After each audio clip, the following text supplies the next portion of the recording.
They just launched a roll of toilet paper designed to last a month. Yeah. The question for investors is whether the stock itself, Procter Gamble, has that kind of staying power or if it's about to get flushed. Well, welcome to De-Risk, a podcast where we provide a no-nonsense analysis of stocks. Today, we are deep diving into the Procter Gamble company, ticker PG. And this is based on data captured earlier this morning, October 17, 2025, around 8:06 a.m. Eastern Time. Right, and the context is important here. Definitely. We're starting this deep dive in a decidedly cautious mood. Pre-market futures are red across the board. Yeah, looks like a risk-off day. It does. Signals investors are maybe a bit nervous digesting incoming key economic data housing industrial production later today. And normally, a name like P&G, consumer staple, that's where people run for safety. Exactly. It's typically a safe harbor. Yeah. But even safety stocks seem to be getting hit a bit today. So we need to see if that perceived stability is still baked into the price or maybe too baked in. True. Okay, let's unpack this blue chip behemoth. I mean, legendary brands, right? Tide, Charmin, Gillette. Everyone knows them. Household names, absolutely. And our research shows Wall Street analysts are largely bullish. We're seeing over 58% rating it a buy or strong buy. Yeah, they like it. Yeah. But here's the fascinating part, the core conflict, really. The market is absolutely pricing PG for perfection. Perfection? How so? Well, while we all acknowledge they are stable, a high-quality dividend machine, our valuation models, specifically based on free cash flow, Okay. they suggest a fundamental fair value somewhere around $107 a share. Wow, okay, $107. And it's trading here, what, $149 right now? Exactly. Near $149. That is a massive premium. We're talking almost 40%. 40% premium over your fair value. That's huge. That gap creates a real dilemma for investors, doesn't it? It really does. So why is the street so bullish when your models are kind of screaming overvalued? Are we missing something, like the recession resistance value or just the power of brands like Gillette demanding this safety premium? Well, that's the core tension, isn't it?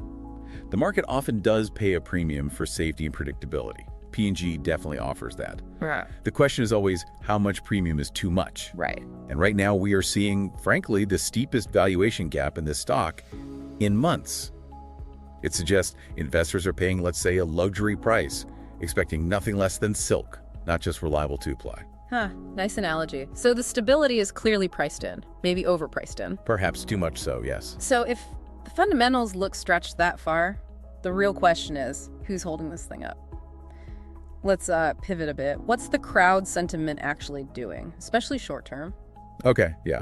In the short-term options market, the mood is, it's decidedly gloomy. Gloomy. The put-to-call ratio is staggering. It's 2.82. Wait, 2.82, so nearly 3 bearish puts for every optimistic call option. That's right. People are hedging pretty aggressively for a quick drop, it seems. Wow, 2.82 signals some serious fear, maybe institutional hedging for a short-term downside move. But doesn't that massive short-term pessimism kind of conflict with the long-term bears? How so? Well, our research shows the broader short interest is incredibly low. It's just 0.72% of the float. Tiny. Exactly. And that tells us something important. While short-term traders might expect some volatility, maybe correction, long-term investors, the ones taking bigger short positions, they seem to lack that conviction for a major, catastrophic collapse. So they aren't betting the farm against the company's survival, maybe just waiting for a better price. It could be. They aren't actively betting against it staying a solid company long-term. Okay, that's a massive contradiction then. You've got the short-term hedgers scared, but the long-term bears aren't really piling in. It's a split picture. Let's look at the charts then. What's the path of least resistance telling us right now? Technically, the picture is unambiguously bearish. Really? Unambiguous. Yeah. The stock is making lower highs and lower lows. Classic downtrend definition.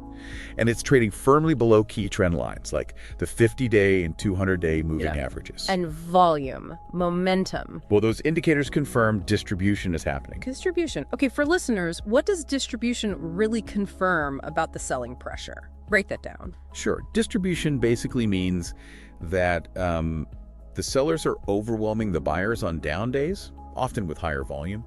And crucially, it suggests that let's call it the smart money, might be using any small upticks in price as opportunities to offload shares. Selling into strength. Precisely. So it confirms his real conviction behind this downward momentum we're seeing. It's not just noise, it feels sustained. Okay. So putting it all together, Sky-high valuation, technically bearish picture, weird sentiment split. What does this mean for the strategic outlook? Our overall verdict based on this data has to be a bearish outlook. Bearish. Okay. What are the main risks to that view? What could go wrong for the bears? Well, the main risks are, first, PG's classic status as that flight to safety consumer staple.